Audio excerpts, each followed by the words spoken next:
Good morning student. आज हम सूरदास का तीसरा काव्यांश पढ़ेंगे। प्रस्तुत काव्यांश सूरदास द्वारा रचित सूरसागर में से लिया गया है। यहाँ पर उस समय का वर्णन किया गया है जब भगवान श्री कृष्ण ने उद्धव को निर्गुण उपासना का संदेश देने के लिए भेजा था और उस उपदेश को सुनकर के गोपियाँ व्यथित हो गई थी। तो उन्होंने भगवान श्री कृष्ण के प्रति अपनी सगुण भक्ति को प्रकट करते हुए कहा था, हमारे हरि हारिल की लकड़ी, हे उद्धव, हमारे हरि अर्थात भगवान श्री कृष्ण हारिल पक्षी की लकड़ी की तरह से हैं। जिस प्रकार से हारिल पक्षी अपने पंजों में कोई ना कोई लकड़ी दबा करके आकाश में उड़ता है, उसी प्रकार से भगवान श्री कृष्ण हमारे हृदय में बसे हुए हैं। हम उन्हीं के सहारे ही चलती हैं। मन कर्म वचन नंद नंदन उर, यह दृढ़ कर पकड़ी। हमने जो है अपने हृदय में मन कर्म और वचन से नंद बाबा के बेटे भगवान श्री कृष्ण को बड़ी दृढ़ता से बसा लिया है। जागत सोवत स्वपन दिवस निसी, जागते हुए सोते हुए स्वपन लेते हुए दिन रात हम काना काना की रट लगाए रखती हैं। अर्थात यहाँ पर गोपियों का भगवान श्री कृष्ण के प्रति एक निष्ठ प्रेम अभिव्यक्त किया गया है। सुनत जोग लागत है ऐसो जो करुई ककरी। यहाँ पर गोपियाँ उद्धव से कहती हैं, हे उद्धव, तुम्हारी योग साधना की बातें हमें ऐसे लग रही हैं जैसे कि कोई कड़वी ककड़ी हो।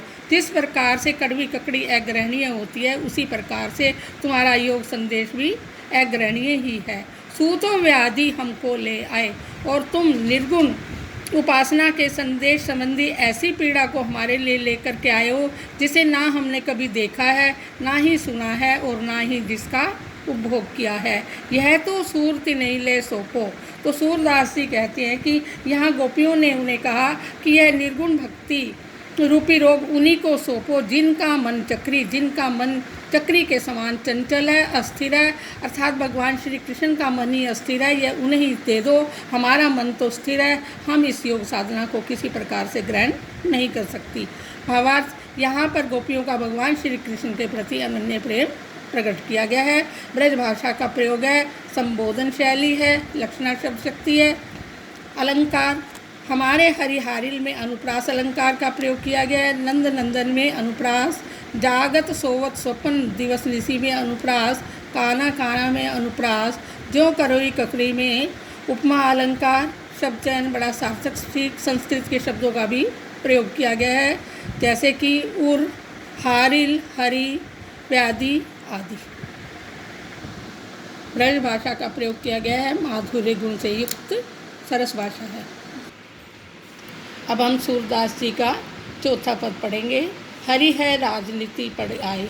उद्धव जब गोपियों को निर्गुण उपासना का संदेश देते हैं तो उस समय उन्हें लगता है कि भगवान श्री कृष्ण उनके ऊपर अत्याचार कर रहे हैं, अन्याय कर रहे हैं। इसीलिए वो भगवान श्री कृष्ण को एक राजनीतिज्ञ के रूप में स्पष्ट करती हुई एक सखी दूसरी सखी से कहती है, हरि है राजनीति पढ़े आए। हे सखी, अब भगवान श्री कृष्ण ने राजनीतिक शास्त्र पढ़ लिए हैं, अर्थात राजनीति में दक्षता प्राप्त कर ली है।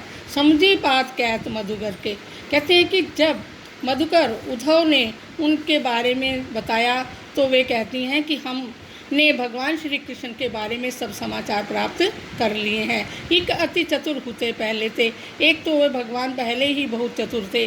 अब गुरु ग्रंथ पढ़ाए, अब उन्होंने बड़े बड़े ग्रंथ पढ़ लिए हैं, अर्थात बहुत ही चालाकी की बातें सीख ली हैं।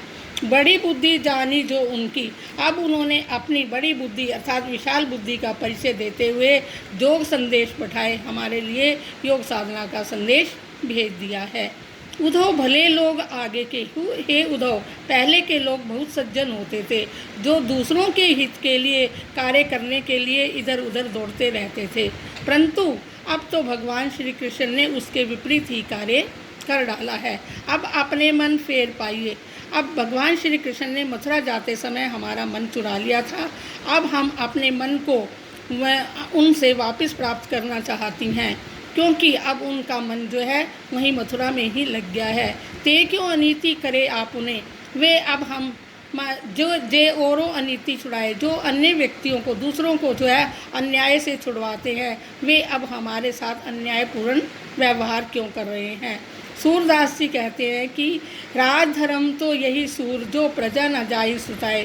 सूरदास जी कहते हैं कि गोपियाँ कहती हैं कि राजा का धर्म तो यही होता है कि जो अपनी प्रजा की रक्षा करे, अन्याय से बचाए, उन्हें किसी प्रकार का दुख ना देने दें। परंतु यहाँ पर तो भगवान श्री कृष्ण ही हमारे साथ दोहरी चाल चल रहे हैं, इसीलिए यहाँ पर गोपियों ने भगवान श्री कृष्ण को एक राजनीतिज्ञ कहा है।